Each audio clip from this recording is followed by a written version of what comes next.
गीता में बोला है यदा यदा ही धर्मस्य ग्लानिर्भवति भारत, तब मैं इस सृष्टि पे अवतरित होता हूँ। अवतरित होता हूँ मतलब वो यहाँ पे है नहीं। अगर वो सर्वव्यापी होता तो सभी में होता तो उसको अलग से अवतरित होने की क्या जरूरत थी? क्यों बोला गीता में जब धर्मों की ग्लानि हो जाती है और अधर्म की वृद्धि हो जाती है तो मैं इस सृष्टि में आता हूँ? इसका मतलब वो सर्वव्यापी है नहीं, वो कण कण में व्यापक है नहीं। ये तो झूठ बात सारे संसार में फैला दी गई और ये ऐसा झूठ बोला जो महापाप है, जिसकी वजह से खास भारत और भारतवासियों का पतन होता गया।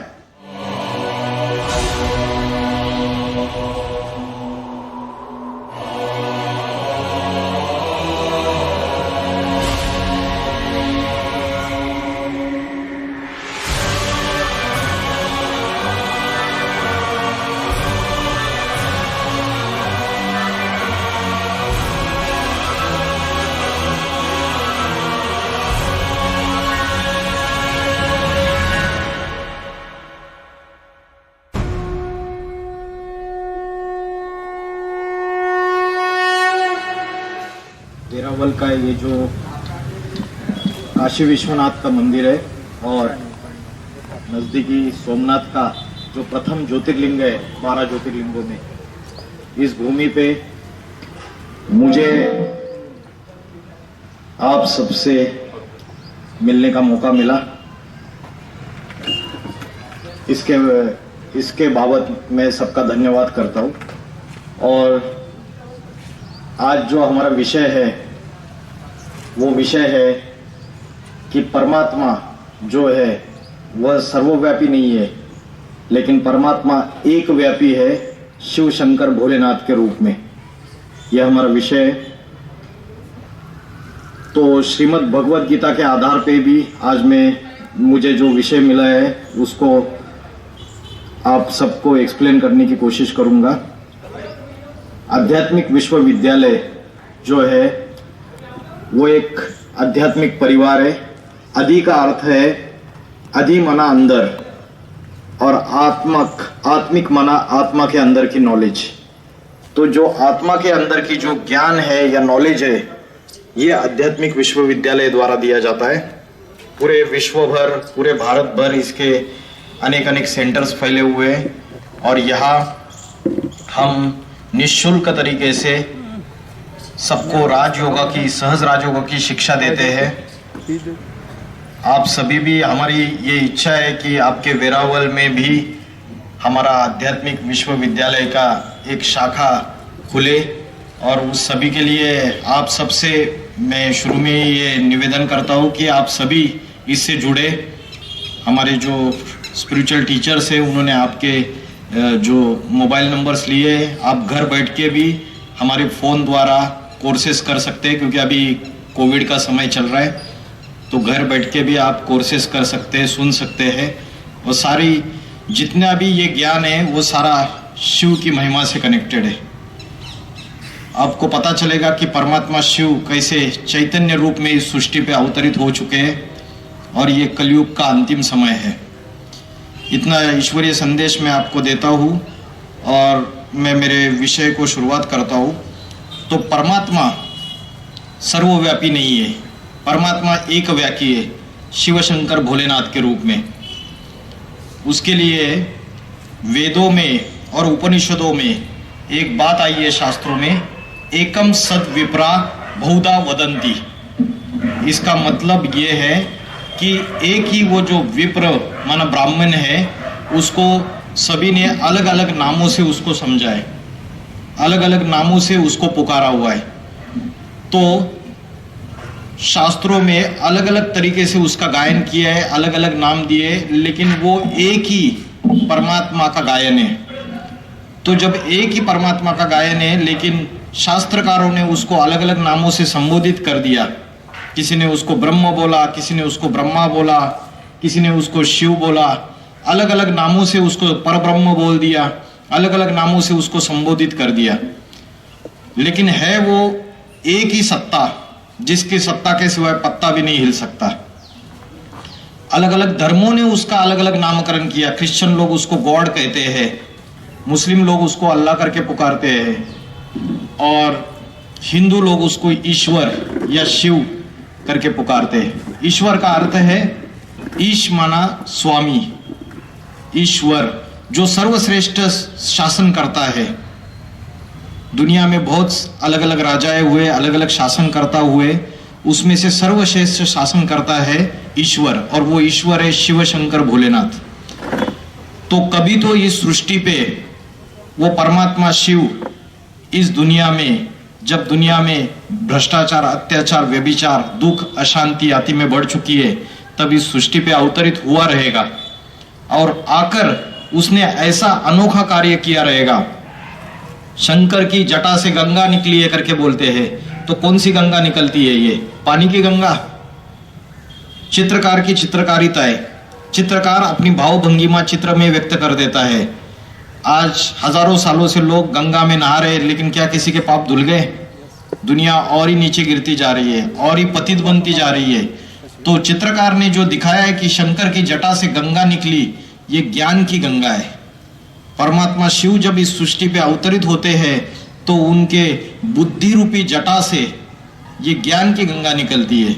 ये कोई बड़ी बड़ी जटाएं, ये सूचक है कि उस व्यक्तित्व की बुद्धि बहुत विशाल है। गीता में भी बोला है, इंद्रियाणि परान्याहु इंद्रियोभ्यो परम मनः मनतस्तु परा बुद्धि यो बुद्धि परसस्तु सा। इसका मतलब है कि इंद्रियों से भी ये मन बहुत प्रबल है, और मन से बुद्धि प्रबल है, और बुद्धि से भी प्रबल है ये बुद्धिमानों का बुद्धि परमात्मा। तो इस विशाल बुद्धि परमात्मा को चित्रकार कैसे दिखाएगा? किसी की विशाल बुद्धि है, चित्र में कैसे दिखाएंगे? तो उसको बड़ी जटाओं के रूप में दिखा दिए, बड़े केशों के रूप में दिखा दिया। और गलती क्या किया हमने बड़ी बड़ी जटाएं रखना चालू कर दी नागा बाबाओं ने। ये नहीं समझा उसका गूढ़ आध्यात्मिक रहस्य क्या है। उसकी जटा से गंगा निकली तो वो ज्ञान गंगा का सूचक है। परमात्मा शिव जब ये सृष्टि पतित हो जाती है, पापी हो जाती है, दुखी अशांत हो जाती है, तो शंकर का अर्थ है शम करोति। शम करोति माना जो सारी सृष्टि में शांति लाता है। तो जब अशांति का, दुख का समय है, घोर कलयुग पड़ा हुआ है, तब उस समय इस परमात्मा शिव का अवतरण होता है। आज जितनी भी खुदाइयाँ हो रही है देश विदेशों में, सारी दुनिया में, उसमें शंकर की नग्न मूर्तियां पाई जाती है। एक ही ऐसी देवता है जिसकी नग्न मूर्तियां सारे संसार में पाई जा रही है। दूसरे दूसरे देशों में भी खुदाइयों में पाई जा रही है, अमेरिका में भी पाई जा रही है, क्योंकि प्रैक्टिकल में ये ऐसी देवता है, देव का देव महादेव, इसने सारी सृष्टि के ऊपर कभी शासन किया है। योगेश्वर, योगीराज, जो सारी सृष्टि में योग बल के आधार से जगन्नाथ के रूप में साबित हुआ है। जगन्नाथ का अर्थ है सारे जगत का नाथ, विश्वनाथ, सारे विश्व का मालिक।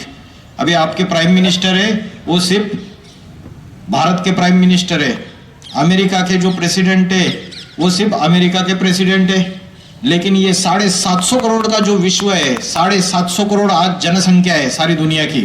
भारत की जनसंख्या 130 करोड़ है, तो ये 750 करोड़ की दुनिया है जिसमें अनेक अनेक धर्म फैले हुए, हिंदू, मुस्लिम, बौद्ध, क्रिश्चियन, अनेक अनेक धर्म फैले हुए, सिख, और ये अनेक धर्मों ने अपने अलग अलग मतांतर फैलाए हुए हैं।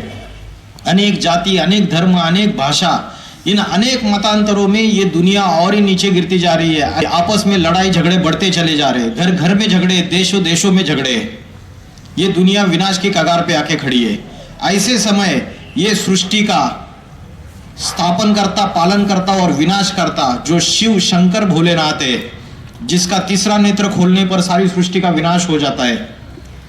ये तीसरा नेत्र जो है वो ज्ञान का तीसरा नेत्र है।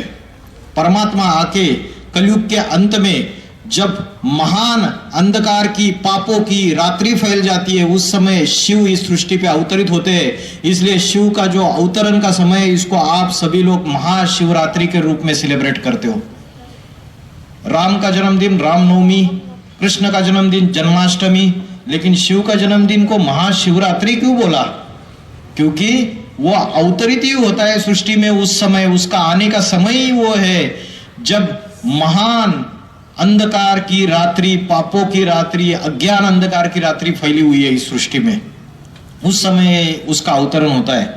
तो मेरा आप सबसे प्रश्न है क्या ये महान अंधकार की पापों की रात्रि अभी फैली है या नहीं फैली है, या अभी भी कुछ समय बाकी है?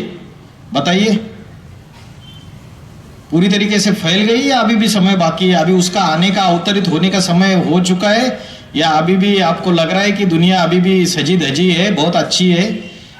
बड़े बड़ा विज्ञान की बड़ी बड़ी आविष्कार हो रहे हैं, एरोप्लेन बन रहा है। भाई साहब, आप क्या बोल रहे हो? दुनिया कहाँ जा रही है? अभी चांद पे जा रही है दुनिया। दुनिया तो मंगल ग्रह में भी ढूंढ रही है रहने का स्थान।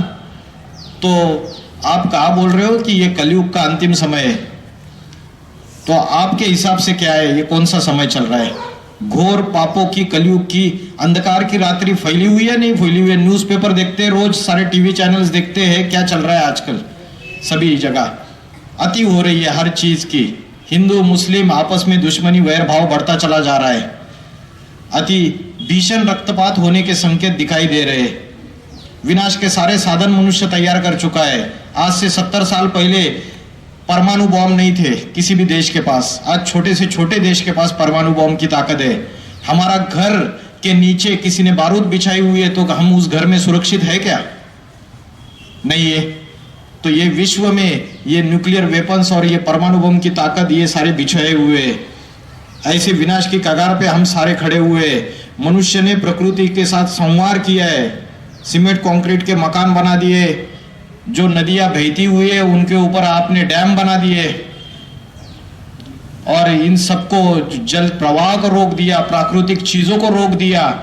ये प्रकृति जो धरती माता है उसके ऊपर पापों का बोझ बढ़ता जा रहा है या कम हो रहा है? बढ़ता जा रहा है ना। और ये धरती को माता क्यों बोलते हैं? क्योंकि कन्या माता का सूचक है। क्योंकि भारत की जो कन्या माता है उनके ऊपर ये अत्याचार और पापों का बोझा बढ़ता चला जा रहा है। भारत की जो कन्या है वो गाय है, वास्तविकता कन्या माता। पूरे जीवन भर, एक तो जब तक शादी नहीं होती है तो अपने पिता के घर में एक गाय जैसे खूंटे से बंधी हुई रहती है, वैसे बंधी रहती है। और जब शादी हो जाती है तो पति के कंट्रोल में उसके साथ बंधी हुई रहती है। तो आज बड़े बड़े आंदोलन किए जा रहे गौ हत्या के, लेकिन वो जो गौ हत्या के आंदोलन है वो जानवर गौओं की बात नहीं है, ये ह्यूमन गौओं की बात है। ये भारत की कन्या माता है जिनके ऊपर अत्याचार हो रहे हैं, उनकी हत्याएं पहले बंद कर दो। जो उनके ऊपर अत्याचार है वो पहले बंद कर दो। और ऐसा जब समय आ जाता है कलयुग के अंत का, जो निशानियां आज सारे संसार में दिख रही है, तो ऐसे समय परमात्मा शिव का अवतरण इस सृष्टि पे हो जाता है। और भारत में ही परमात्मा आता है, जिसके लिए गीता में श्लोक है, यदा यदा ही धर्मस्य ग्लानिर्भवति भारत। जब अधर्म की वृद्धि हो जाती है, धर्म की ग्लानि हो जाती है, तो परमात्मा इस सृष्टि पे अवतरित होते हैं। तो ये वो समय है जिस समय भारत में परमात्मा अवतरित हो चुके हैं। और भारत में ही क्यों आते हैं? क्योंकि भारत में जो कन्या माता है, जो स्त्रियां है, वो पवित्रता को दूसरे देशों से सबसे ज्यादा मान्यता देती है। दूसरे देशों में पवित्रता की मान्यता इतनी नहीं दी जाती है। दूसरे देशों में तो, क्रिश्चियंस में तो डिवोर्स की खुली छूट है। आज एक को डिवोर्स दे दो, दूसरी शादी कर दो, फिर तीसरे को दे दो। और जो दूसरी संस्कृति है उसमें तो तलाक तलाक तलाक बोल दो, उसमें भी आपको तुरंत खत्म हो जाएगा रिश्ता। लेकिन भारत में, खासकर भारतवासियों का, ये लक्ष्मी नारायण का शादी करते तो बोलते लक्ष्मी नारायण का जोड़ा है। तो ये पवित्र बंधन है, ये कोई एग्रीमेंट नहीं है कोर्ट में किया हुआ, ये पवित्र बंधन है। तो ये जो भारतीय संस्कृति है, इसमें जब ऐसी इसकी पूरी धारणाएं लुप्त होने लगती है, तब परमात्मा शिव इस सृष्टि पे अवतरित होते हैं। तो परमात्मा सर्वव्यापी नहीं है, एक व्यापी है। ये बात साबित करने के लिए मैंने आपको बताया कि वेदों में और शास्त्रों में एक बात आई है, एकम सद विप्र बहुधा वदंती। उनको अनेक नामों से उनको पुकारा जाता है, लेकिन वो जो विप्र माना ब्राह्मी ने शंकर को भी क्या दिखाया है? जनेऊधारी दिखाया है। तो शंकर को भी जनेऊधारी दिखाया है, तो सबसे बड़ा ब्राह्मण तो वही हो गया। तो उसको अलग अलग नामों से पुकारते हैं, लेकिन वो एक ही परमात्मा है। अलग अलग धर्मों के जितने भी धर्म पिता है, क्राइस्ट ने क्रिश्चियन धर्म स्थापन किया, गौतम बुद्ध ने बौद्ध धर्म स्थापन किया।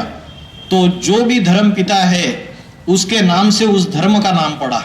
बौद्ध धर्म बुद्ध से पड़ा, क्रिश्चियन धर्म क्राइस्ट से पड़ा। वैसे ही जिसको हम आज हिंदू धर्म बोलते हैं, वो वास्तविकता हिंदू धर्म नहीं है, वो है सनातन धर्म, आदि सनातन धर्म। सनातन का अर्थ है सबसे पुराना, सबसे प्राचीन। और वो सबसे पुरातन धर्म जो है वो जिसने स्थापन किया है, आज हमें उस धर्म संस्थापक का पता नहीं है। मुस्लिम धर्म किसने स्थापन किया, कब स्थापन किया, सबको पता है। क्रिश्चियन धर्म किसने स्थापन किया, कब स्थापन किया, सबको पता है। तो परमात्मा शिव आके ये सनातन धर्म जो है, आदि सनातन देवी देवता धर्म स्थापन करता है और उसके सनत कुमार के नाम से ये सनातन धर्म पड़ गया है। तो जब धर्म और धर्म का संस्थापक एक ही है अगर वो, तो फिर परमात्मा सर्वव्यापी कैसे हो सकता है? लेकिन हमने क्या कर दिया, परमात्मा को सर्वव्यापी कह दिया। कण कण में व्यापक है। अरे कण कण में परमात्मा व्यापक है तो फिर पत्थर भित्तर में भी है, तो फिर गटर के कीड़े में भी परमात्मा है। तो हमने तो परमात्मा को ग्लानि कर दी, गाली दे दी, और विषय विकारी पापी मनुष्य जो है उसको ही भगवान समझ के बैठे, वही बोलने लगे हम ब्रह्मास्मि शिवोहम। अरे तू शिव कैसे हो गया? शिव तो ऊंचा तेरा धाम, ऊंचा तेरा नाम, ऊंचा तेरा काम, जो सबसे ऊंच से ऊंच परमात्मा है। तो परमात्मा जो है वो सर्वव्यापी, ये जो बात आई, ये बात द्वापर युग के बाद धीरे धीरे जब अनेक धर्म स्थापन होने लगे। मूल गीता तो आपको एज इट इज आज दिख ही नहीं रही है। इसमें हजारों टीका टिप्पणियां की गई, हर एक ने अपनी अपनी व्याख्या तैयार कर दी। उसकी वजह से श्रीमद् भगवत गीता जो स्वयं परमात्मा ने गाई हुई है, भगवान वाज बोला है उसको, उसके मूल अर्थों को हम भूल गए और परमात्मा को सर्वव्यापी समझ के बैठ गए। वो निराकार है, ज्योति स्वरूप है, तब वो सर्वव्यापी कैसे हो सकता है? अजन्मा है, निराकारी है, परब्रह्म परमेश्वर है। वो जन्म मरण के चक्र से न्यारा है। हम सब मनुष्य आत्माएं जन्म मरण के चक्र में आती है, लेकिन परमात्मा जन्म मरण के चक्र में नहीं आता है, अजन्मा है। अजन्मा है तो फिर इस सृष्टि में वो अवतरित कैसे होता है? शिव का अवतरण कैसे होता है? तो गीता में बोला है, जन्म कर्म चमे दिव्यम यो व्यक्ति तत्वता। जो मुझे मेरे दिव्य जन्म को जानता है वो इस दुखी संसार में फिर से नहीं आता है, वो मुझे ही प्राप्त हो जाता है। ऐसे परमात्मा स्वयं बोल रहा है गीता में, जो मेरे दिव्य जन्म को जानता है। तो परमात्मा का दिव्य जन्म कौन सा है? गीता में उसके लिए श्लोक आया है, प्रवेश तुम, मैं प्रवेश करने योग्य हूं। तो परमात्मा जो निराकार सत्ता है, यहाँ पे चित्र दिखाए हुए है। तो यहाँ आप देखिए, ये शिवलिंग दिखाया हुआ है और ये यहाँ शंकर की नग्न मूर्ति दिखाई हुई है। सबको दिखाई दे रहा है ये चित्र? शिव और शंकर, हम बोलते हैं शिव शंकर भोला भाला, शिव शंकर भोलेनाथ। तो मैं आपको बता रहा हूं, शिव और शंकर अलग अलग है, लेकिन वो एक हो जाते हैं। इसके लिए हम शिव शंकर इकट्ठा बोलते हैं। 33 करोड़ देवी देवताओं में शिव का नाम एक शंकर देवता से ही जोड़ा जाता है। शिव ब्रह्मा नहीं बोलते, शिव विष्णु नहीं बोलते। और 33 करोड़ देवी देवताओं में किसी देवता के आगे ये शिव शब्द नहीं जोड़ा जाता है, लेकिन शिव शंकर भोलेनाथ बोलते। वो ब्रह्मा विष्णु शंकर का भी रचयिता है, तीनों का। शिव निराकार, वो शिव निराकार इस सृष्टि में आके जिस व्यक्तित्व में प्रवेश करके, साधारण मनुष्य तन में प्रवेश करके उसके द्वारा संसार में विश्वनाथ के रूप में प्रत्यक्ष हो जाता है, वो है शंकर। जो तीनों कालों का ज्ञाता है, भूत भविष्य वर्तमान, इन सबका ज्ञाता है। वो जब इस सृष्टि पे आता है तो किसी साधारण मनुष्य तन में प्रवेश करके सत्य ज्ञान सुनाता है। इसलिए सत्यम शिवम सुंदरम बोला है। सत्य माना वो 100% सत्य है, शिव माना कल्याणकारी, और उसके जैसा सुंदर कोई है नहीं इस सृष्टि में। वो जो कर्म करता है इस सृष्टि पे आके वो कल्याणकारी, जो वाचा कहता है वो कल्याणकारी, वो जो संकल्प करता है वो कल्याणकारी, जो वाइब्रेशन फेंकता है वो कल्याणकारी। इसलिए गीता में बोला है, मन मना भव मध्याजी भव। मन मना भव मतलब मेरे मन के संकल्पों में समा जा। तो शिव तो अमन है। तो वो निराकार जब इस सृष्टि में साकार, जो जन्म मरण के चक्र में आने वाला पर्सनैलिटी है शंकर, उसमें आता है, तो उसको तो मन है, तो उस मन में समा जा, मेरे मन में समा जा। मध्याजी भव, जो कर्म कर रहा है वो मेरे अर्थ कर, जो भी कर्म कर रहा है वो मेरे लिए यजन कर, उनका तन मन धन से मुझे समर्पित हो जा। कब बोलता है मेरे से समर्पित हो जा? जब कलयुग का अंतिम समय आता है और परमात्मा इस सृष्टि पे आता है, तब बोला है, विनाश काले विपरीत बुद्धि विनश्यंती और विनाश काले प्रीत बुद्धि विजयंती। वो परमात्मा से जब हम विपरीत बुद्धि हो जाते हैं तो उनका विनाश हो जाता है। तो मैं बात आपको बता रहा था कि शिव और शंकर दोनों का भेद बता रहा था। तो शिव जो है निराकार है और शंकर साकार है, जन्म मरण के चक्र में आने वाला। लेकिन शंकर की जो स्टेज है निराकारी स्टेज है। हमेशा देखिए आप शंकर को ध्यान मग्न अवस्था में बैठाया हुआ है। शंकर की किसी किसी मंदिर में शिवलिंग भी होता है। जो शिवलिंग है परमात्मा निराकार ज्योति स्वरूप है, उसका प्रतीक है। और जो शंकर की नग्न मूर्ति भी होती है उसी मंदिर में। तो वो जो शिव है, वो शिव शंकर में प्रवेश करके इस सारी सृष्टि में पिता के रूप में प्रत्यक्ष हो जाता है। इसलिए शंकर पार्वती को माता पिता भी बोलते हैं इस सृष्टि के। आदि पुरुष, आदि स्त्री। जैन लोग बोलते हैं उनको आदिनाथ, आदिनाथिनी। क्रिश्चियन लोग बोलते हैं एडम और ईव, और मुस्लिम लोग बोलते हैं आदम और हव्वा। सबने उनको नाम अलग अलग दे दिए, है एक ही। आज मैं एक वीडियो देख रहा था, उसमें एक मुस्लिम स्कॉलर थे। उन्होंने बोला कि हम इस बात को मानते हैं कि शंकर ही आदम है, शंकर ही इस सृष्टि का प्रथम पुरुष है, शंकर ही इस सारी सृष्टि का बीज है। जिसके लिए गीता में बोला है, नमे विदुसुर गणाः प्रभवं न महर्षया अहमादिर ही देवाना मनुष्याना च सर्वशा। मैं इस सारी सृष्टि का आदि देव हूं, अहमादिर ही देवाना। मैं इन देवताओं का भी आदि हूं। तो देवताओं का आदि जो है वो शिव शंकर भोलेनाथ है। जब सारी सृष्टि में प्रलय आ जाता है, सारी सृष्टि का विनाश हो जाता है, तो मनु को हो, आदि पुरुष को हो, उस एक मनु की नवैया बच जाती है। उस नवैया में वो 108 बीजों को चुन लेता है। वो 108 बीज मनुष्य आत्मा रूपी बीज है। उनके द्वारा वो नई सृष्टि की रचना करता है और नई सृष्टि शुरुआत हो जाती है। तो परमात्मा सर्वव्यापी नहीं है, इसके बारे में मैं बता रहा था आपको कि गीता में बोला है, यदा यदा ही धर्मस्य ग्लानिर्भवति भारत, तब मैं इस सृष्टि पे अवतरित होता हूँ। अवतरित होता हूँ मतलब वो यहाँ पे है नहीं। अगर वो सर्वव्यापी होता तो सभी में होता, तो उसको अलग से अवतरित होने की क्या जरूरत थी? क्यों बोला गीता में, जब धर्मों की ग्लानि हो जाती है और अधर्म की वृद्धि हो जाती है तो मैं इस सृष्टि में आता हूँ।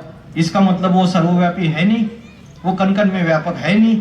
ये तो झूठ बात सारे संसार में फैला दी गई, और ये ऐसा झूठ बोला जो महापाप है, जिसकी वजह से खास भारत और भारतवासियों का पतन होता गया, अनेकों में बुद्धि भटक गई। उसके बाद जितनी भी सर्व आत्माएं इस सृष्टि में, उस सर्व आत्माओं का पिता शिव शंकर भोलेनाथ है। ये बात भी मैं इन चित्रों द्वारा साबित करता हूं। सर्व आत्माओं का पिता एक ही है। तो परमात्मा ज्योति स्वरूप है, परमात्मा का रूप है अचिंत्य रूपम। गीता में बोला है अचिंत्य रूपम अनुरणीयाम समनुस्मरेत। अनुरेणु से भी अति सूक्ष्म ज्योति स्वरूप है परमात्मा। और उस ज्योति स्वरूप की यादगार में यहाँ पे सोमनाथ का शिवलिंग दिखाया है, और पशुपतिनाथ नेपाल का दिखाया है, विश्वनाथ, अमरनाथ, ये जितने भी शिवलिंग बने हुए ये निराकार ज्योति स्वरूप परमात्मा की यादगार है। भारत में जितने भी देवी देवता है, 33 करोड़ देवी देवता, उन सभी को हाथ, कान, नाक, पैर मनुष्य जैसा है। राम है, कृष्ण है, अलग अलग देवी देवता है, हनुमान है, सब देवी देवताओं को हाथ, कान, नाक, पैर मनुष्य जैसे है। लेकिन एक शिवलिंग ऐसा है जिसको हाथ, कान, नाक, पैर मनुष्य जैसे नहीं है। तो ये किसकी यादगार है? परमात्मा निराकार ज्योति स्वरूप है, उसकी यादगार शिवलिंग है। तो ये हिंदू लोग इस शिव की पूजा करते हैं शिवलिंग के रूप में, निराकार ज्योति स्वरूप की। तो मैं बता रहा था आपको सर्व आत्माओं का पिता एक ही है। अभी अगर आप क्रिश्चियंस देखेंगे तो क्रिश्चियंस में जो है जीसस क्राइस्ट, वो बोलते हैं गॉड इज लाइट, उंगली ऊपर कर देते हैं, supreme soul lives in the supreme abode. वो परमात्मा परम धाम का रहने वाला है, वो भी इस बात को मानते हैं। और संडे टू संडे चर्च में जो मोमबत्ती की ज्योत होती है उसके ऊपर ध्यान लगाते हैं। तो उस ज्योत जो है वो निराकारी परमात्मा शिव की यादगार है, उसके ऊपर वो ध्यान लगाते हैं। तो वो भी उस परमात्मा को मानते हैं, उसको नाम देते हैं गॉड। गॉड मतलब जी माना जनरेटर, जनरेटर माना ब्रह्मा स्थापनाकारी, ओ माना ऑपरेटर, ऑपरेटर माना पालनाकारी विष्णु, और डी माना डिस्ट्रक्टर, डिस्ट्रक्टर माना विनाशकारी शंकर। तो वो भी इस बात को मानते हैं। नाम सबने अलग अलग दे दिए। अभी ये जो मुस्लिम लोग दिखाए मक्का मदीना, मक्का मदीना में वो संग अस्वद नाम का काला पत्थर है, काबा में हज की यात्रा में जाते हैं, वहां वो संग अस्वद नाम का जो काला पत्थर है, वहां वो जाके उसको चूमते, रोते, चिल्लाते, गिड़गिड़ाते, अपने सारे पाप उसके सामने बयान करते। वो उसको खुदा का प्रतीक मानते हैं, सिंबोलिज्म मानते हैं।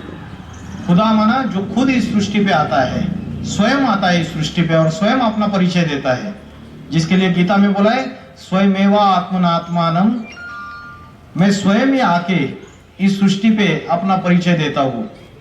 वेत्थ त्वम पुरुषोत्तमा, स्वयमेवा आत्मनात्मानम वेत्थ त्वम पुरुषोत्तमा, मैं पुरुषों में उत्तम हूं। पुरुष माना आत्मा, पुरी माना शरीर रूपी पुरी, श माना शय्यते माना शयन करने वाला, जो शरीर रूपी पुरी में शयन करने वाली आत्मा है, उन सब आत्माओं में वो पुरुषोत्तम है। वेत्थ त्वम पुरुषोत्तमा भूत भावन भूतेषु, ये सर्वभूत है, प्राणी मात्र है, उन सबका मैं ईश हूं, स्वामी हूं। देव देव जगतपते, मैं सारे जगत का पिता हूं, देव का देव महादेव हूं। तो गीता में ये श्लोक आया है कि परमात्मा स्वयं इस सृष्टि पे आके अपना परिचय देता है। कोई आज जो दलाल बैठे हुए, जो भगवान का परिचय देने के लिए बैठे, वो सत्य की जगह असत्य सृष्टि में फैला रहे, वो स्वयं ही आके अपना परिचय देता है। वो स्वयं ही आके अपनी सृष्टि पे, इस सृष्टि का आदि मध्य अंत का ज्ञान देता है। इस सृष्टि की शुरुआत कब हुई, सतयुग कब स्थापन हुआ, स्वर्ग कब स्थापन हुआ, इस सृष्टि का मध्य कौन सा है और इस सृष्टि का अंत कब होने वाला है, इसकी सारी नॉलेज एक परमपिता परमात्मा शिव में ही समाई हुई है, बाकी किसी देहधारी में समाई हुई नहीं है। खुद आता है खुदा, तो वो संज्ञ अश्वत के रूप में उसकी पूजा करते हैं। अभी ये जो संज्ञ अश्वत है, आज कई सारे प्रूफ प्रमाण मिल चुके हैं और ये बात साबित हो गई है कि ये संज्ञ अश्वत का काला पत्थर वास्तविक रीत्या शिवलिंग है। तो परमात्मा निराकार ज्योति स्वरूप है, शिव है, ये मुस्लिम लोग भी मानते हैं। इसलिए जो मोहम्मद साहब है, प्रॉफेट मोहम्मद, वो बोलते हैं खुदा फर्श का नहीं, खुदा अर्श का रहने वाला है, खुदा सातवें आसमान का रहने वाला है। तो वो भी इस बात को मानते हैं कि वो खुदा जो है सातवें आसमान का रहने वाला है। बोलते हैं खुदा नूर है, नूर माना ज्योति स्वरूप, लाइट, प्रकाश, वो भी इस बात को मानते हैं। लेकिन जब अनेक अनेक हजारों वर्षों से जब ये सृष्टि पतन के ओर चली गई, बुद्धि सबकी सत्व, रजो और तमो में चली गई, नीचे चली गई, तब आज मुस्लिम लोग भी उस भगवान को जर्रे जर्रे में बोलते हैं कि खुदा जर्रे जर्रे में, उनकी भी बुद्धि चेंज हो गई। वैसे जो भारतवासी हिंदू है, उनकी भी बुद्धि धीरे धीरे चेंज होती गई और भगवान को कण कण में व्यापक समझ बैठे। उसके बाद जो बौद्ध धर्म है, उसमें एक स्टूल के ऊपर एक कटोरा उल्टा रखते हैं और उसके ऊपर ध्यान लगाते हैं, उसका जो आकार है वो शिवलिंग जैसा है। तो वो भी उस ज्योति स्वरूप निराकार परमात्मा को मानते हैं। भले उनके बुद्ध के जो धम्मपद है उसमें आत्मा और परमात्मा का कोई जिक्र नहीं है। मुस्लिम, सिख, ईसाई आपस में सब भाई भाई। अरे भाई भाई है तो तुम्हारा बाप एक ही होगा ना, होना चाहिए ना। तो कौन है बाप सबका? है शिव शंकर भोलेनाथ, जो सारी मनुष्य सृष्टि का बीज है। ये मनुष्य सृष्टि रूपी वृक्ष है और इस वृक्ष का बीज है वो स्वयं। आप यहाँ चित्र देखिए, ये कल्पवृक्ष का चित्र है और गीता में इस वृक्ष के बारे में बोला है रुद्रमूलम अधशाखा। गीता में जो उल्लेख किया हुआ है, इस सृष्टि रूपी वृक्ष का कोई बीज भी तो होना चाहिए। ये मनुष्य सृष्टि रूपी वृक्ष है, इसका बीज कौन है? इसके बीज को समझ गए तो सारे झाड़ को समझ गए। अगर झाड़ को पानी देना है तो कहाँ देते हो? बीज को देते हो या टहनियों को देते हो? ऐसे ऐसे परिवार होते थे कि 70-80 लोगों का खाना एक चूल्हे पे बनता था। घर के एक मुखिया की बात कोई क्रॉस नहीं करता था। ये सनातन धर्म की धारणा है। एक मुखिया के डायरेक्शन पे, ऑर्डर पे, उसकी मत पे सारा परिवार बहुत सुख से, बहुत आनंद से सारा परिवार चलता था। ये सनातन धर्म की धारणा है। आज क्या हो गया? शादी हो गई, बेटे ने, बहू बोलती है मेरे को इधर नहीं रहना है, सबके साथ अलग अलग मकान बना दिया। तो जो फैमिलीज है वो टूट गई, अलग अलग हो गई। संगात संजायते कामा, कामानि जायते क्रोधा, क्रोधानि भवति सम्मोहा, सम्मोहात बुद्धिनाशा, बुद्धिनाशात प्रणश्यन्ति। काम से क्रोध का जन्म होता है, क्रोध से मोह का जन्म होता है, मोह से बुद्धि का नाश होता है और फिर प्राणों का नाश होता है। तो ये पांचों विकार जो मनुष्य आत्मा में फैल गए, उन पांचों विकारों ने मनुष्य आत्माओं के अंदर घर कर दिया। तो उसकी वजह से ये विकार सर्वव्यापी है इस दुनिया में, परमात्मा सर्वव्यापी नहीं है। हमने गलती कर दी, हमने परमात्मा को सर्वव्यापी समझ गए, तो इसकी वजह से हमारी बुद्धि भटकने लगी। सोमवार को इस देवता की पूजा, मंगलवार को दूसरे देवता की पूजा, बुधवार को तीसरे, चौथे, गुरुवार को चौथे, शुक्रवार को संतोषी माता की पूजा, अनेक देवताओं में, अनेक तीर्थ स्थानों में, अनेक जगह बुद्धि भागते गए। भक्ति का अर्थ ही है भागना। अरे जब भागते रहोगे भागते रहोगे भागते रहोगे तो बुद्धि स्थिरियम कहां से होगी? परमात्मा आके जब एक साधारण तन में आता है, वो हीरा, सोमनाथ का जो शिवलिंग है, उस शिवलिंग के ऊपर आपने देखा रहेगा हीरा जड़ा हुआ है। तो वो जो हीरा जड़ा हुआ है वो स्वयं इस परमात्मा शिव की, शंकर की यादगार है, उसकी आत्मा की यादगार है। वो जो हीरा है, जिस डिब्बी में बैठा हुआ है, जिस शरीरधारी में बैठा हुआ है, वो शरीरधारी प्रैक्टिकल इसी संसार में सतयुग से लेके कलयुग तक अनेक जन्मों में हमारे साथ है, अलग नहीं हुआ है वो कभी, क्योंकि वो जन्म मरण के चक्र में आने वाला है। और जो निराकार शिव उसमें प्रवेश करके ज्ञान देता है, वो जन्म मरण के चक्र से न्यारा है। तो जो हमेशा हमारे साथ है अनेक जन्मों में, वो कभी हमें महाराणा प्रताप बन के जिसने हमारा साथ दिया है और विधर्मियों का विनाश किया है, कभी पृथ्वीराज चौहान बन के साथ दिया है। तो गीता में बोला है, नासते विद्यते भावो न भावे विद्यते सता। सत्य का कभी नाश नहीं होता, सत्य का कभी अभाव नहीं होता इस सृष्टि में, और असत्य कभी भी सदाकाल नहीं होता इस सृष्टि में। तो वो 100% जो सत्यम शिवम सुंदरम है, जिसको क्रिश्चियन लोग बोलते हैं गॉड इज ट्रूथ, वो फिर से इस सृष्टि पे अवतरित हो चुका है। आदि सनातन देवी देवता धर्म की जो धारणा है, जो नष्ट होती जा रही है, वो फिर से स्थापन होनी जा रही है। भारत सती सावित्री का देश है। राजा अगर लड़ाई में मारा जाता था तो रानी जलती आग में कूद जाती थी, लेकिन पर पुरुष को अपने तन को हाथ नहीं लगाने देती थी। लेकिन क्या हुआ, ये विदेशी विधर्मी इनके संग के रंग में हम आ गए और हमारी जो संस्कृति है उसका पतन हो गया। हमारी जो धारणाएं, जो आदि सनातन देवी देवता धर्म की धारणा है, उसका पतन हो गया, जिसके लिए गीता में श्लोक आया, अधर्मा विभुवात कृष्णा प्रदुष्यंती कुलस्त्रिया स्त्रीसु दुष्टासु वार्ष्णेय जायते वर्ण संकरा। अधर्म के फैलने से कुल की स्त्रियां प्रदूषित हो जाती है, और कुल की स्त्रियां प्रदूषित होने से वर्ण संकर प्रजा उत्पन्न हो जाती है। प्रजा माना बच्चे पैदा हो जाते हैं।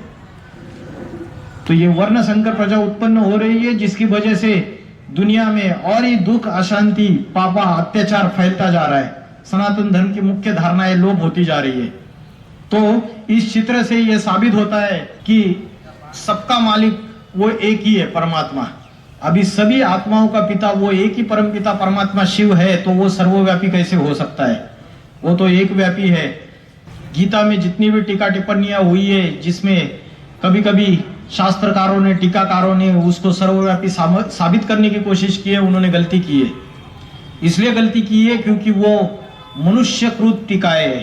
वो गीता तो स्वयं भगवान वो है, और मनुष्यकृत विकारी बुद्धि से जो भी टीकाएं की जाएगी उसमें असत्य या झूठ मिक्स हो जाएगा।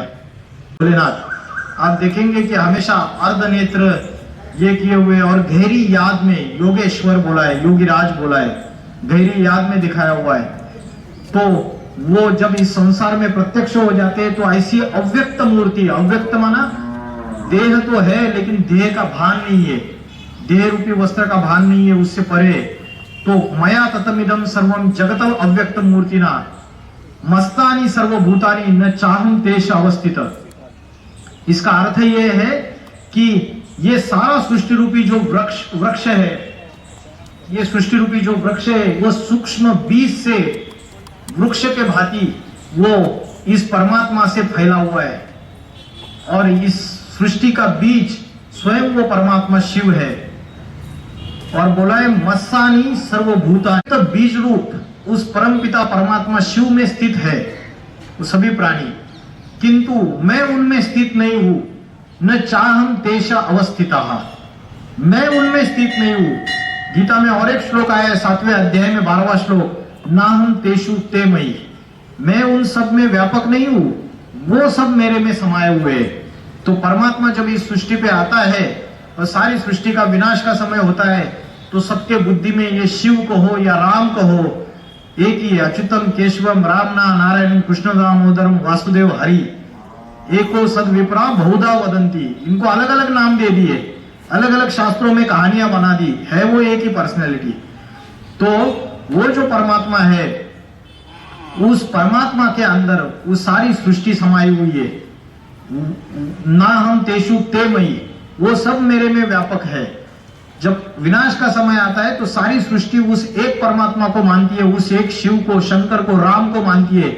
इसलिए विनाश काल के समय उसको याद आ जाता है, राम याद आता है, शिव याद आता है, इसलिए बोलते हैं राम नाम सत्य है, बाकी सारी दुनिया झूठी। राम नाम सत्य है, इसलिए कोई मरता है तो भी यादगार बनी हुई है कि राम नाम सत्य है। क्यों बोलते हैं? कभी तो सृष्टि में जब विनाश काल आया तो सारी सृष्टि में उस परमात्मा राम को, उस परमात्मा शिव को, उस एक नहीं, जब इस सृष्टि पे वो अवतरित हुआ था, और उसकी वजह से हम उसको, सारी दुनिया उसको याद करती है। गीता में एक श्लोक आया है, 10वें अध्याय में 41वां श्लोक है, जिसमें बोला है कि जो भी कोई प्राणी ऐश्वर्यवान है, बुद्धिवान है, शक्तिवान है, वो सारे मेरे योग रूपी तेज के अंश से उत्पन्न हुए। तो जितने भी बुद्धिमान और जितने भी शक्तिवान लोग हैं और जितनी भी तेजोमय लोग हैं, जितनी भी आत्मा है, वो सारे उस परमात्मा के एक अंश से उत्पन्न हुए, तेज के अंश से उत्पन्न हुए।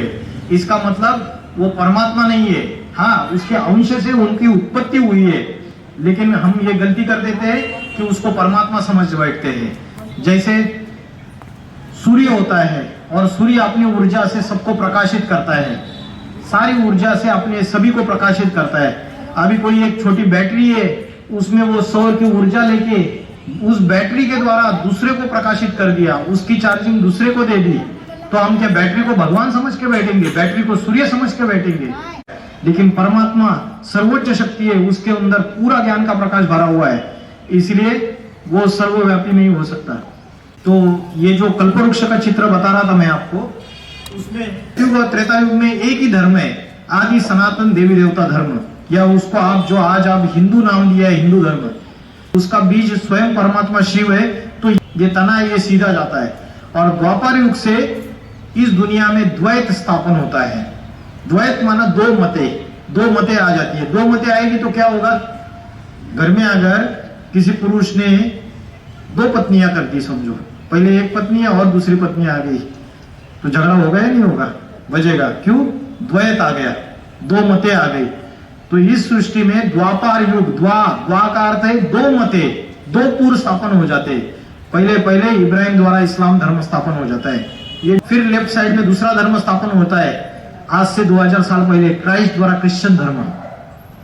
फिर मोहम्मद साहब आते, मूर्ति पूजा को बंद करते हैं और मुस्लिम धर्म की स्थापना हो जाती है आज से 1450 साल पहले। तो ये सारे लेफ्टिस्ट धर्म है। और राइटिस्ट धर्म कौन से? आज से 2250 साल पहले गौतम बुद्ध द्वारा बौद्ध धर्म स्थापन हुआ, ये राइट साइड की टहनी है। इस शंकराचार्य द्वारा आज से 1500 साल पहले संन्यास धर्म स्थापन हुआ। उन्होंने ये झूठ फैलाया सारी सृष्टि में। कौन सा झूठ फैलाया? कि परमात्मा सर्वव्यापी है, परमात्मा कण कण में व्यापक है, अहम ब्रह्मास्मि शिवोहम। अरे सारे ही शिव है, सारे ही शिव है, तो उसको पुकारते क्यों हो? फिर हे पतित पावन आओ, क्यों पुकारा उसको? क्यों पुकारते हो? जब दुख होता है, जब बीमारी में बिस्तर पे लेटे रहते हैं, तो ये भगवान दुख हारो। अरे तुम्हारे अंदर ही परमात्मा है, तो उसको भगवान को दुख हारने के लिए क्यों बोल रहे हो? तो ये जो विष सारी सृष्टि में फैल गया कि परमात्मा सर्वव्यापक है, सब में परमात्मा व्यापक है, इसलिए मनुष्य की और ही दुर्गति हो गई।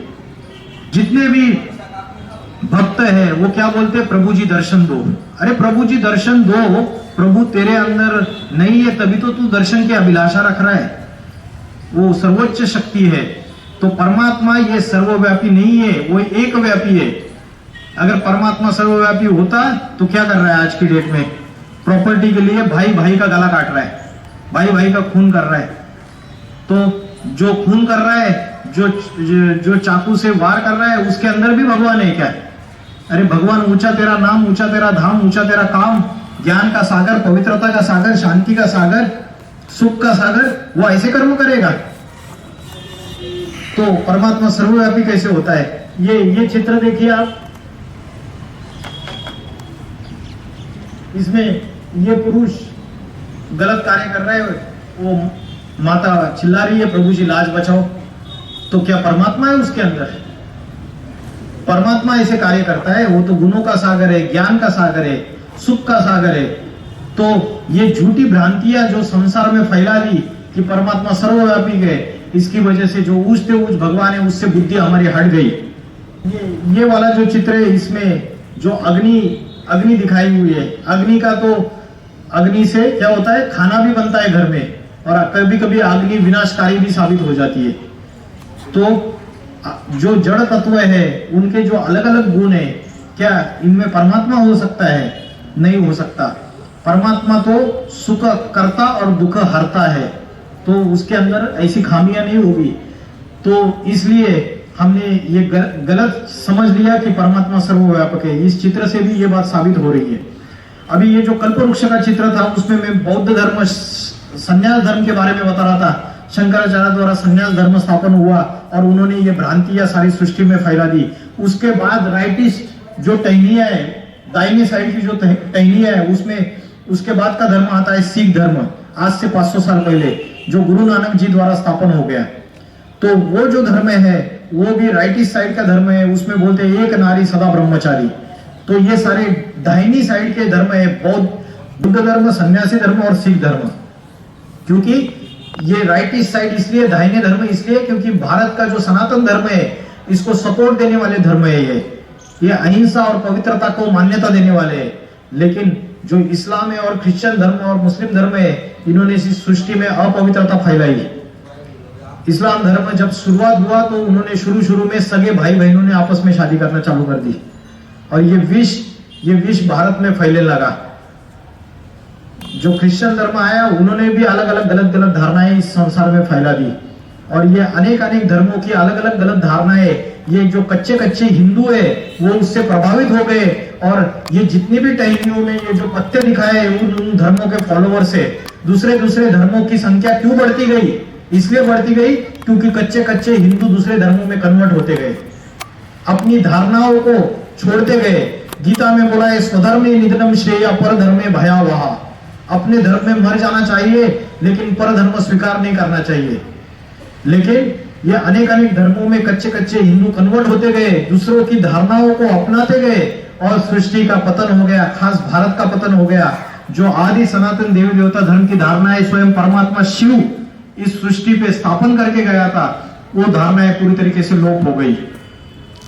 तो इस कल्पवृक्ष में जो भी शाखाएं दिख रही है वो अनेक धर्मों की शाखाएं है, और उसका बीज स्वयं परमपिता परमात्मा है। वो जो बीज बोया जाता है हर कलयुग के अंत में, वो फिर जब ये सृष्टि रूपी वृक्ष फिर से तैयार हो जाता है, सतयुग की स्थापना हो जाती है, फिर से पूरा वृक्ष तैयार हो जाता है, तो जो पहला फल निकलता है उस फल से वो बीज फिर से बाहर निकलता है, और वही फिर से कलयुग का अंत आता है। ये सृष्टि रूपी चक्र है, ये घूमता रहता है। ये स्वस्तिक सब जानते होंगे, कोई भी पूजा अनुष्ठान में ये स्वस्तिक का चित्र बनाया जाता है। ये स्वस्तिक में जो 4 खाने हैं, ये 4 युग है, सतयुग, त्रेता युग, द्वापर युग और कलयुग। ये 4 युग है। ये चारों युगों की हूबहू पुनरावृत्ति होती है। हर 5000 साल के बाद ये कल्प हूबहू पुनरावृत्ति होती है। इसके लिए शास्त्रों में बोला है कल्प कल्प लगी प्रभु अवतारा। हर कल्प के अंत में कलातीत कल्पांतकारी प्रभु इस सृष्टि पे अवतरित होते हैं। और ये चारों युगों का अंत जो कलयुग का अंतिम समय है और सतयुग की शुरुआत है, ये दोनों का जो संधि है ये 100 साल का संगम युग है, पुरुषोत्तम संगम युग, जिस समय परमात्मा स्वयं इस सृष्टि पे अवतरित हुए। और ये कार्य परमात्मा का 1936 से चालू हो चुका है। 1936 से लेकर 2036 तक ये 100 साल का संगम युग है। इस 100 साल में परमात्मा टीचर बन के आता है इस सृष्टि पे, जिसके लिए बोला है हमने गुरु ब्रह्मा गुरु विष्णु गुरु देवो महेश्वर गुरु साक्षात पर ब्रह्म तस्मै श्री गुरुवे नमः। परमात्मा आके बताता है, इसलिए बोला है गुह्या तो गुह्य तरम ज्ञानम। वो गुह्य ज्ञान परमात्मा आके देता है। वो राजा ही बनने की विद्या है। सृष्टि में जो बड़े बड़े राजाएं हुए द्वापर युग से लेकर कलयुग तक, आपको पता है राजा एक ही होता था, प्रजा लाखों होती थी। तो वो राजा के अंदर राजाई के संस्कार किसने डाले और कब डाले? राजा के अंदर सामना करने की शक्ति होती थी। जो देव का देव महादेव है शिव शंकर भोलेनाथ, वो हर कलयुग के अंत में अवतरित होके साधारण मनुष्य तन में वो संस्कार आके डालता है। आत्मा परमात्मा अलग रहे बहुकाल, सुंदर मेला सज गया जब सदगुरु मिला दलाल। ये वाक्य बोला गया है, आत्मा परमात्मा अलग रहे बहुकाल, सुंदर मेला सज गया जब सदगुरु मिला दलाल। तो वो सदगुरु हजारों सालों से बिछड़े हुए हैं, तो कभी तो इस सृष्टि पे आया रहेगा और हमारा मिलन हुआ रहेगा उससे, जिसके लिए मंदिरों में गाते हैं, शिव के मंदिरों में, तुम माता पिता हम बालक तेरे, तोहरी कृपा से सुख घनेरे। तो कभी तो माता पिता के रूप में प्रैक्टिकल अवतरित हुआ रहेगा और उसने आके हमें घनेरे माना इतने घनेरे सुख दिए रहेंगे, जिसको अतीन्द्रिय सुख बोला है, ये सुख हमको दिए रहेंगे। तो इतना बोल के मैं ये बताता हूं कि अगर आत्मा परमात्मा अलग रहे, बहुकाल अलग रहे, मतलब वो सर्वव्यापी नहीं है, वो एक व्यापी है। एक व्यापी शिव शंकर भोलेनाथ में सारी सृष्टि में प्रत्यक्ष होता है। यह बोल के मैं यहाँ रुक रहा हूं। Thank you very much.